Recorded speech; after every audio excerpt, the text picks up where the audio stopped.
بسم اللہ الرحمن الرحیم۔ السلام علیکم۔ بنی اسرائیل کا ایک بہت بڑا راہب یعنی صوفی گزرا ہے، اس کا نام جری تھا۔ اللہ کے نبی صلی اللہ علیہ وسلم سے منقول صحیح بخاری اور مسلم میں اس کا واقعہ نقل ہوا ہے۔ اس واقعے کے مطابق بنو اسرائیل کے اس نیک نوجوان صوفی نے بستی سے باہر ایک حجرہ بنا رکھا تھا، اس میں وہ اللہ کی عبادت میں ہم وقت مشغول رہتا۔ ایک دن اس کی والدہ اسے ملنے کے لیے آئیں اور باہر سے ہی بیٹے کو آواز دی۔ بیٹا نماز پڑھ رہا تھا۔ جری رحمۃ اللہ نے دل میں کہا کہ والدہ کا جواب دوں یا نماز پڑھتا رہوں، اور پھر وہ نماز میں مشغول رہا۔ دوسرے دن پھر والدہ ملنے آئیں تو اب بھی جری نماز پڑھ رہا تھا۔ ماں نے آواز دی اور بیٹا دل میں کہنے لگا، اے اللہ، وہ میری ماں ہے جو آواز دے رہی ہے اور یہ میری نماز ہے، اب میں کیا کروں؟ اور پھر وہ نماز ہی پڑھتا رہا اور ماں انتظار کر کے آخرکار چلی گئی۔ تیسرے دن ماں آئی تو پھر اس طرح ہوا کہ جری نماز پڑھتا رہا۔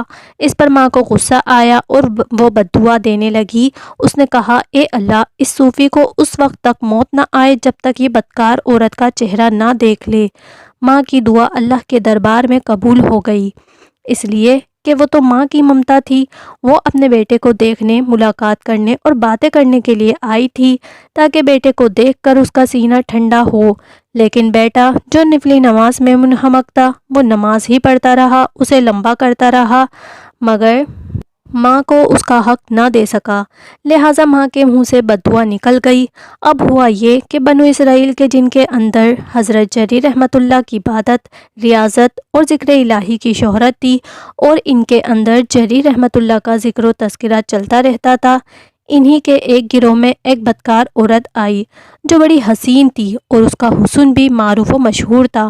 وہ کہنے لگی، تم جری کی باتیں کرتے ہو، اس کی عبادت اور تقویٰ کا بہت چرچا کرتے ہو، اگر وہ مجھے دیکھ لے تو سب کچھ بھول کر میرا ہو جائے، اور اگر تم تجربہ کرنا چاہتے ہو تو میں اسے اپنے حسن کا قیدی بنا کر دکھاتی ہوں۔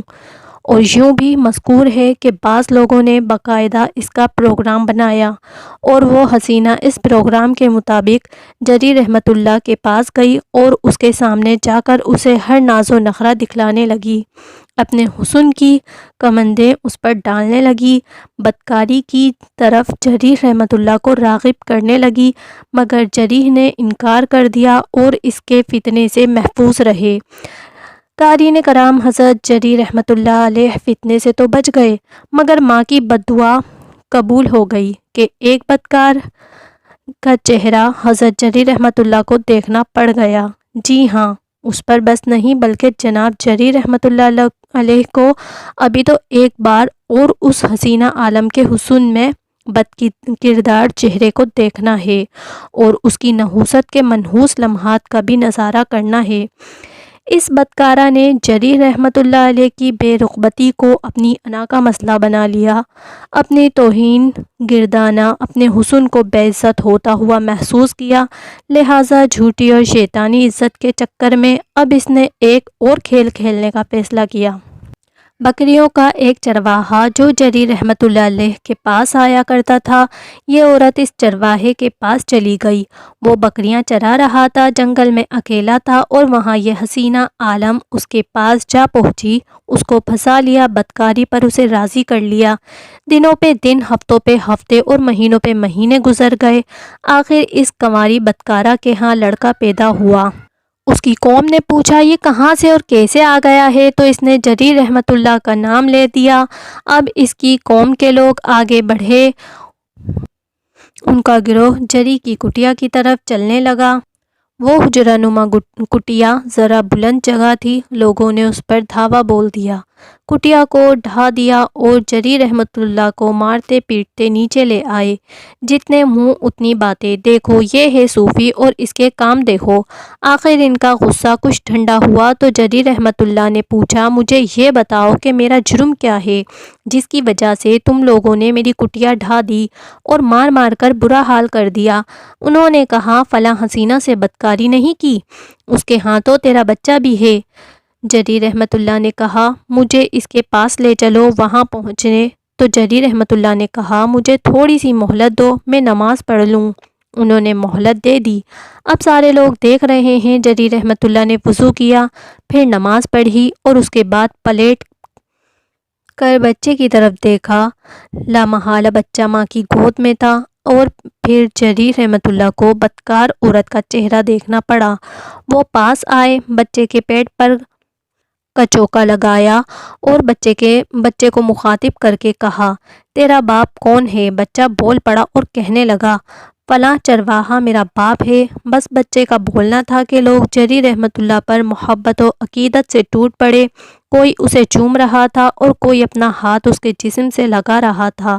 اب لوگ جریر سے معذرتیں کر رہے تھے، معافیاں چاہ رہے تھے اور عرض کر رہے تھے کہ جناب والا، ہم آپ کے حجرہ سونے کا بنا دیتے ہیں۔ جناب جریر رحمۃ اللہ نے کہا، سونے کا نہیں چاہیے، مٹی ہی کا بنا دو، جیسا تھا ویسا ہی بنا دو۔ وہ لہٰذا لوگوں نے مٹی کا حجرہ بنا دیا۔ نوجوانوں، سبق یہ ملا کہ جریر رحمۃ اللہ بے شک بڑا نیک اور عبادت گزار تھا، مگر اس نے بحیثیت ایک بیٹے کے ماں کا جو حق ادا نہ کیا، اللہ نے اسے اس کی سزا دی اور اسے باور کرا کر، ماں میں تیری عبادت سے خوش تبھی ہوں گی جب تو حق والوں کے حق بھی ادا کرے گا۔ ممتا کا جذبہ پیدا ہوا، لہٰذا اس جذبے کو کچل کر چاہے کہ میرا محبوب بن جائے تو یہ مشکل ہے۔ تو بے شک میرا پیارا بندہ ہے، مگر تیری ماں کی برحق فریاد کو سنتا بھی میرا ذمہ ہے۔ یہ تو جریر رحمۃ اللہ کی قسمت اچھی تھی کہ ماں کے منہ سے صرف اس قدر نکلا کہ تو بدکار عورت کا جب تک چہرہ نہ دیکھے تو تجھے موت نہ آئے۔ وہ اگر یہ کہہ دیتی کہ جب تک تو بدکار عورت کے ساتھ ملوث نہ ہو تجھے موت نہ آئے تو پھر کیا بنتا؟ جریر رحمۃ اللہ کی ولایت کہاں جاتی ہے؟ یقیناً مٹی میں مل جاتی ہے، لہٰذا بہت بڑی ولیہ ہے۔ ماں کی خدمت ایسی کرنی چاہیے کہ اس کی دعائیں لی جائیں، نہ کہ بد دعائیں۔